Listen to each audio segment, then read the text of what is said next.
다 함께 사도신경하심으로 2025년 10월 17일 금요일 온라인 아침 기도회 하나님께 올려드리겠습니다. 찬송가 430장 찬송하시겠습니다.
하나님 아버지 감사합니다. 지난밤에도 주의 은혜의 날개 아래 저희들을 보호해 주시고 지켜주셔서 평안한 밤을 보내게 하시고 이 새벽에도 주께서 친히 저희들의 단잠을 깨워주셔서 새 아침을 맞이하게 하심을 감사드립니다. 오늘 하루를 시작하기에 앞서 먼저 주님께로 부르심에 순종함으로 나와 주께서 예비하신 생명의 말씀을 받고 하루를 시작하길 원합니다. 이 시간에 주님께서 저들에게 베푸시는 말씀을 통해 저희 심령의 영적인 새 생명의 능력으로 가득 채워주셔서 주님을 향한 흔들리지 않는 믿음으로 주께서 인도하시는 길로만 순종하며 나아가는 저희들 되게 하여 주옵소서. 감사드리오며 우리 주 예수 그리스도 이름으로 기도드리옵나이다. 아멘. 자, 이 시간에 하나님이 주시는 말씀은 역대하 17장 1절부터 19절까지 말씀 보겠습니다. 자, 화면을 보시면서 역대하 17장 1절부터 우리 함께 합독하시겠습니다.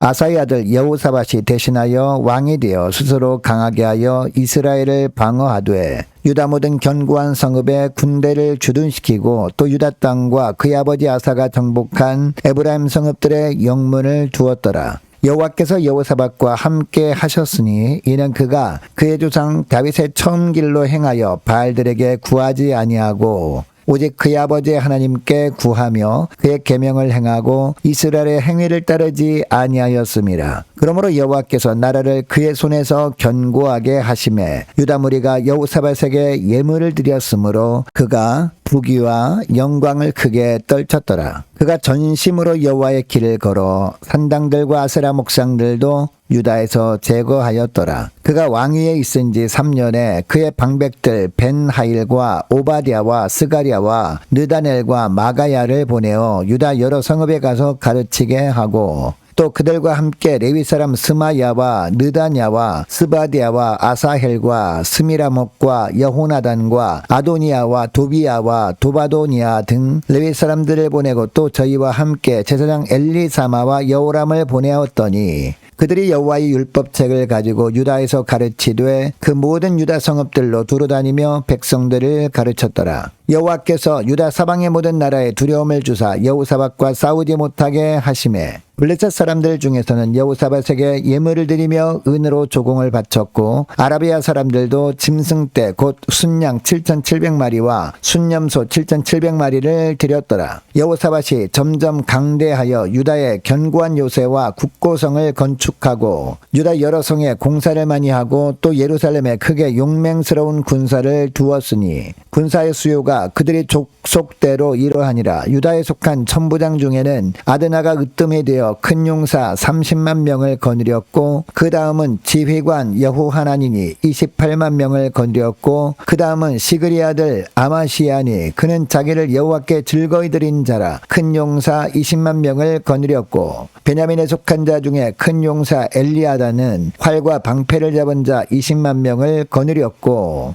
그 다음은 여호사밧이라 싸움을 준비한 자 18만 명을 거느렸으니 이는 다 왕을 모시는 자요 이외에 또 온 유다 견고한 성읍들에 왕이 군사를 두었더라. 아멘. 여러분, 이 세상의 모든 사람들은 형통한 삶을 원합니다. 물론 하나님께서도 우리에게 형통의 삶을 베풀길 원하십니다. 그런데 하나님이 우리에게 주시길 원하시는 형통은 하나님이 늘 동행해 주시는 결과 하나님이 이끄시는 대로 되어지는 겁니다. 여러분, 우리가 이처럼 하나님께서 베푸시는 형통의 복을 누리려면 어떤 삶을 우리가 살아야 할까요? 첫째로 흔들리지 않는 믿음의 길을 걷는 겁니다. 1절을 보면 아사가 죽은 이후에 아사의 아들 여호사밧이 남유다의 왕이 됩니다. 자, 그런데 여호사밧 왕이 북이스라엘의 침략을 막기 위해 국방을 튼튼하게 했다라고 하고 있습니다. 자, 그런데 2절을 보면 유다 모든 견고한 성읍에 군대를 주둔시킵니다. 또 유다 땅과 아사가 정복한 에브라임 성읍들의 영문을 둡니다. 이것뿐만이 아니었습니다. 3절 말씀도 보면 여호사밧이 다윗의 처음 길로 행하여 우상을 제거했기 때문에 하나님께서 여호사밧과 함께 하셨다라고 하고 있습니다. 그 결과가 5절 말씀에 나오는데요. 자, 5절 말씀을 보니까 여호와께서 여호사밧이 다스리는 나라를 굳건하게 해주셨다라고 합니다. 그리고 그의 부귀와 영광이 대단하도록 복을 주십니다. 또한 6절 말씀도 보면 여호사밧이 그가 전심으로 여호와의 길을 걸었다라고 하고 있습니다. 여러분이 9절에서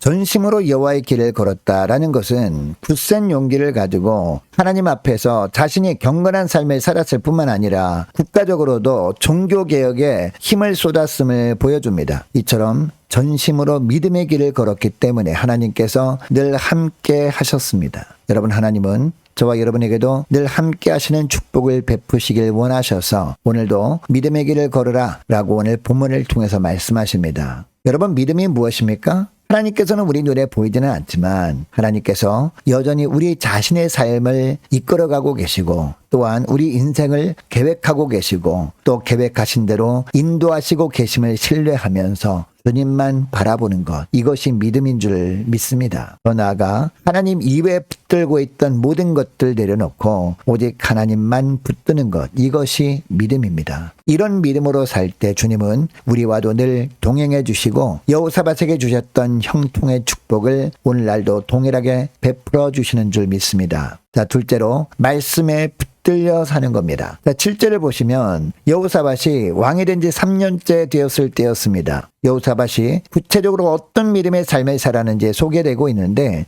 방백들과 레위인들과 제사장들의 대표들을 뽑아서 전국을 순회하면서 하나님의 율법을 백성들에게 강론하여 영적 부흥운동을 일으킨 겁니다. 여러분, 여호사밧은 우상을 제거하는 것에만 만족하지 않았습니다. 여호사밧은 하나님께서 자신에게 맡기신 유다 백성들이 온맘 다해 하나님만을 경외하며 살기를 원했습니다. 그런데 백성들의 모습을 보니까 너무나 오랫동안 우상 숭배에 빠져 있었던 겁니다. 그래서 백성들에게 율법을 가르칠 필요를 절감합니다. 백성들이 율법을 배우고 알아야 그동안처럼 바알의 길을 따라가지 않고 말씀을 통해서 다윗의 길을 따라가는 것이 하나님의 뜻인 줄 알고 다윗의 길을 따라갈 수 있었기 때문이었습니다. 여러분, 이것을 통해 깨닫게 되는 것이 있습니다. 교회에서는 열심히 말씀이 잘 가르쳐져야 한다라는 겁니다. 또한 성도들은 열심히 그 말씀을 잘 배워야 한다라는 겁니다. 우상이나 이단의 세력을 따르지 않고 바른 신앙을 가지고 살아갈 수 있는 그런 힘은 바로 말씀으로부터 나오기 때문입니다. 어떤 상황에서도 부지런히 말씀을 읽고 배우면서 말씀에 붙들려 살아가심으로 말미암아 하나님께서 주시는 형통의 복을 누리며 사시는 저와 여러분 되시기를 축복합니다. 셋째로 순종의 길을 걷는 겁니다. 자, 9절 말씀을 보니까 유다 성읍들로 두루 다니며 백성들을 가르쳤는데 일에 대하여 하나님께서 기뻐하셨다라고 하고 있습니다. 그 결과가 10절 말씀인데, 10절을 풀어서 설명을 드리면 남유다 사방의 모든 나라가 남유다를 보호하시는 주님을 두려워했고 감히 여호사밧에게